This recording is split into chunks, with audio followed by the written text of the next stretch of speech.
പിന്നെ ആക്റ്റീവ് അല്ലാത്ത ഒരാൾ അത് പറയോ? സോറി ചേട്ടാ. അല്ലേ? അപ്പൊ അത് പിന്നെ എടുത്ത് ചോദിക്കേണ്ട കാര്യം എന്താ? ഒന്നെങ്കിൽ നിങ്ങളെ ബമ്പിളിൽ ഉണ്ടായിരിക്കണം, അറിഞ്ഞിട്ടും ബമ്പിൾ തുടങ്ങാതിരിക്കുന്നതാണോ? പിന്നെ ആ കൂട്ടുകാരി എന്തിനാണ് അങ്ങനെ ചോദിക്കുന്നത്? അപ്പൊ കൂട്ടുകാരി ചോദിക്കുന്ന ചോദ്യങ്ങളൊക്കെയാണ് ഇവിടെ ഒന്നും ചോദിക്കണം. അല്ല, എന്റെ അടുത്ത് ഇങ്ങനെ പറഞ്ഞു ഷൈൻ ചേട്ടൻ നല്ല ആക്റ്റീവ് ആണെന്ന് പറഞ്ഞു. നല്ല ആക്റ്റീവ് ആവെന്ന് പറഞ്ഞു കഴിഞ്ഞാൽ എന്നെ കണ്ടിട്ടുണ്ടോ? ബമ്പിളില് അല്ല, എന്നെ കണ്ടിട്ടുണ്ടോ തന്റെ കൂട്ടുകാരി? ഇല്ല. പിന്നെ എങ്ങനെ ഞാൻ നല്ല ആക്റ്റീവ് അല്ല, ആണെന്ന് ഞാൻ പറയും? ഷൈൻ ചേട്ടന്റെ മൂവീസ് ഒക്കെ കാണുമല്ലോ. എന്താണ് ബമ്പിളിൽ നല്ല ആക്റ്റീവ് എന്ന് പറഞ്ഞാൽ? മെസ്സേജ് അയക്കണേ റിപ്ലൈ ചെയ്യണോ? ചിലപ്പോ അതായിരിക്കും നിങ്ങൾ. അപ്പൊ ഓള് അങ്ങനെ മെസ്സേജ് അയക്കണോണ്ടാണല്ലോ ഞാൻ റിപ്ലൈ ചെയ്യണത്. ചിലപ്പോ അതായിരിക്കും. പിന്നെ ഞാൻ നേരിട്ട് കണ്ടിട്ടുള്ള എന്റെ ആക്റ്റീവ്നെസ് കണ്ടിട്ടില്ലല്ലോ. ഇല്ലല്ലോ. പിന്നെ ഈ നല്ല ആക്റ്റീവ് ആണെന്ന് ഉദ്ദേശിച്ചത് എന്താ? ചിലപ്പോ അപ്പൊ ചോദിക്കേണ്ടവരോട് മാത്രം ചോദിച്ചാൽ മതി അങ്ങനത്തെ കാര്യങ്ങൾ. സോറി ചേട്ടാ. ഞാൻ ഓൾറെഡി ആക്റ്റീവ് ആയിട്ടുള്ള ഒരു സാധനമാണ്, ഞാൻ ഓൾറെഡി പറഞ്ഞിട്ടുണ്ടല്ലോ. പിന്നെ വെറുതെ ഇത് ചക്കയാണോ എന്ന് കുത്തി നോക്കേണ്ട കാര്യമില്ല. കാണുമ്പോഴേ അറിയാമല്ലോ ചക്കയാന്ന്. മനസ്സിലായ? ചക്ക കണ്ടാ അറിയില്ലേ അത് ചക്ക തന്നെയാണോ എന്ന് കുത്തി നോക്കുമല്ലോ. സോറി ചേട്ടാ. എന്റെ കൂട്ടുകാരിയുടെ അടുത്ത് പറഞ്ഞേക്കും, മേലൊക്കെ മെസ്സേജ് അയക്കരുന്നു.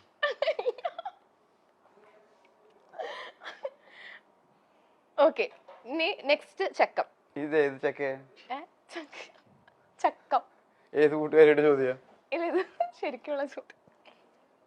ശരിക്കും എന്താ ദേഷ്യം പിടിക്കാന്ന് അറിയോ? ഒരു 100 മെസ്സേജ് വന്നു കഴിഞ്ഞാൽ നമ്മൾ ഡേറ്റിംഗ് ആപ്പ് എന്ന് പറഞ്ഞാൽ ഡേറ്റിങ്ങിന് വേണ്ടിയിട്ടുള്ള ആപ്പാണ് അല്ലേ? അവിടെ വന്നിരുന്നിട്ട് ഈ കുനുകുനു കുനുകുനു എന്ന് പറയേണ്ട കാര്യമില്ല. ഒന്നാമത് ഞാൻ ഡയറക്റ്റ്ലി സംസാരിച്ചിട്ടുള്ള കാര്യമാണ്. എനിക്ക് ബമ്പിളുണ്ട്. ഇടക്കാലത്ത് ഞാനൊരു റിലേഷനിലായ സമയത്ത് ബമ്പിളിൽ ഞാൻ ആക്റ്റീവ് ആയിരുന്നില്ല.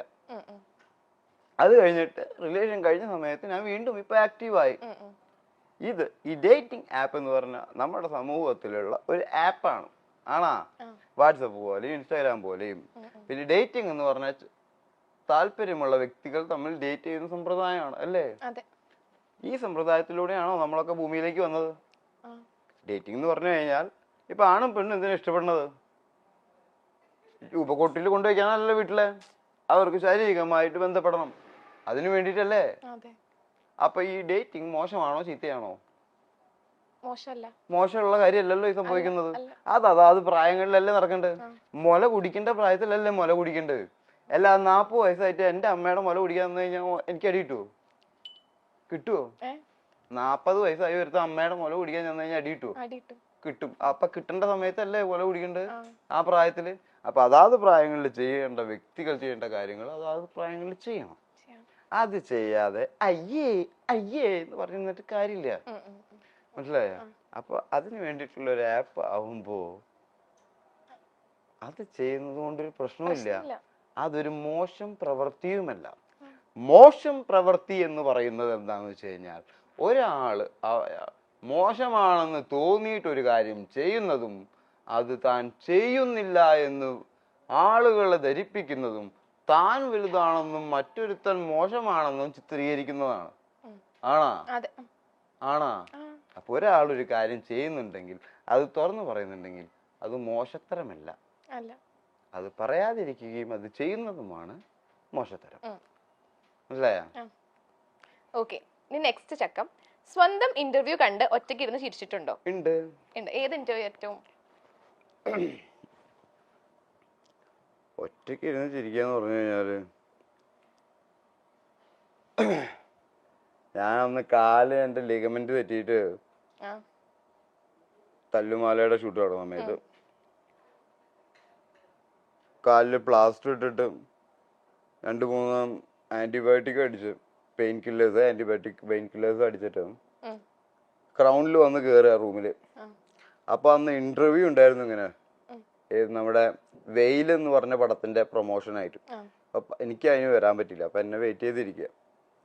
അപ്പൊ ഒരു 10-15-20 ഇന്റർവ്യൂസ് ഉണ്ട്. അത് മുഴുവൻ ഞാൻ ആ കാൽ പ്ലാസ്റ്റർ ഇട്ടിട്ട് ആ മരുന്ന് കഴിച്ചിട്ട് ഇരുന്ന് കൊടുത്തു.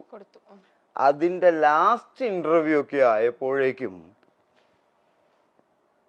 എന്റെ നോർമൽ അല്ലല്ലോ നിന്റെ നോർമല് എന്നുള്ള രീതിയിലേക്ക് എത്തി എന്റെ സംസാരം. ഒരാൾ ആന്റിബയോട്ടിക് അടിച്ചു കഴിഞ്ഞാൽ അയാൾ സ്വാഭാവികമായിട്ടും മയക്കത്തിലേക്ക് പോയിക്കൊണ്ടിരിക്കും. അയാളുടെ സംസാരം സ്ഫുടതയില്ലാത്തതും കുഴഞ്ഞതുമാവും അല്ലേ? അങ്ങനെ എല്ലാ വന്നവർക്കും ഇന്റർവ്യൂ കൊടുത്തിട്ട് ഞാൻ ഉറക്കത്തിലേക്ക് പോയി. പിറ്റേ ദിവസം കണ്ട വാർത്ത എന്താണ്? അടിച്ച് ഫിറ്റായി വന്നിരുന്ന് ഇന്റർവ്യൂ കൊടുത്തു ടോം ചാക്കോ എന്ന്. ഞാൻ ഇതൊക്കെ കണ്ട് ചിരിക്കാന്നല്ലാതെ പിന്നെ എന്താ ചെയ്യാ അല്ലേ? ആ ഇന്റർവ്യൂ എടുത്തവർ തന്നെയല്ലേ ഈ വാർത്ത വിട്ടിട്ടുള്ളത്. അപ്പൊ അവർക്ക് അറിയാത്ത കാര്യമല്ലല്ലോ. അപ്പൊ അവര് അറിയാത്ത ആൾക്കാർക്ക് അതെങ്ങനെയാണ് ആ വാർത്ത എത്തിച്ചത്? Social media. അതിനെയാണ് പറയണത് എന്താണ് പൊളിറ്റിക്കൽ ഇൻകറക്റ്റ്നെസ്.